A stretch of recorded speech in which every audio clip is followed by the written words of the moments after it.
Good day everyone. Today we'll be discussing about cell division. So diba there are two types of cell division. We have the mitosis and meiosis. So first let's proceed to mitosis. So the ultimate expression of a gene is the production of a protein from the information contained in the DNA. So yung pinaka-effect niya is makikita sa phenotype or yung kung ano yung mga na-observe natin.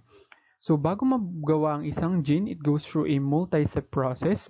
It is copied, transported, read, and finally used as a template for building proteins. So there are two processes involved in building proteins. We have the transcription, or making a copy of a gene, and translation, which is the converting the copy of the information into a protein.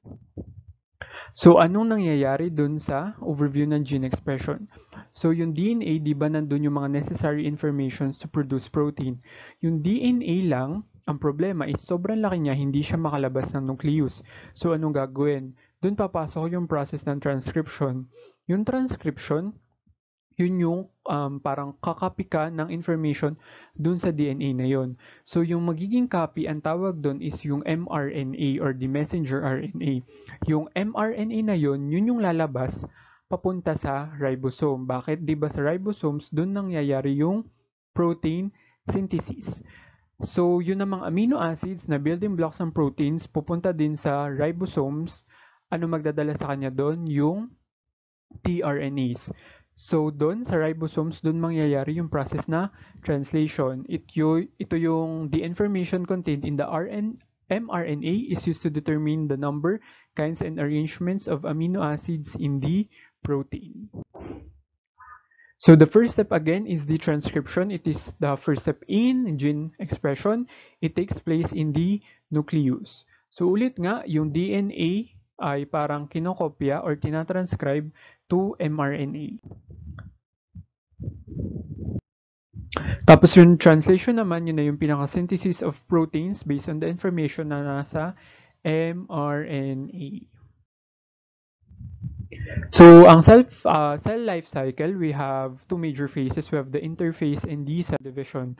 So, what happens during the interphase? So, ito yung process kung saan nagduduplicate yung DNA.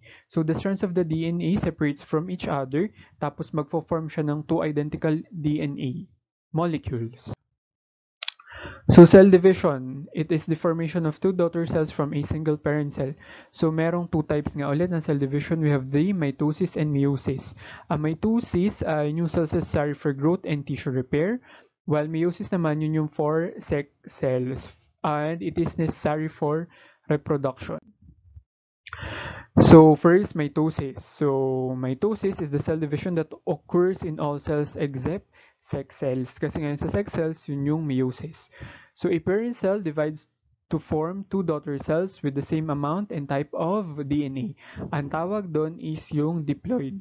So it is divided into four stages. We have, di ba, yung palatandaan dyan is PMAT. We have prophase, metaphase, anaphase, and telophase.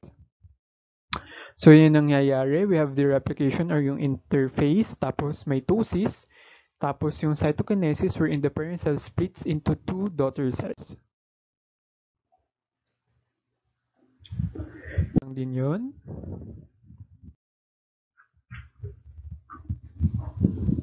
So DNA replication has this effect at the chromosome level. Ang duplicated chromosomes tapos magiging duplicated na siya.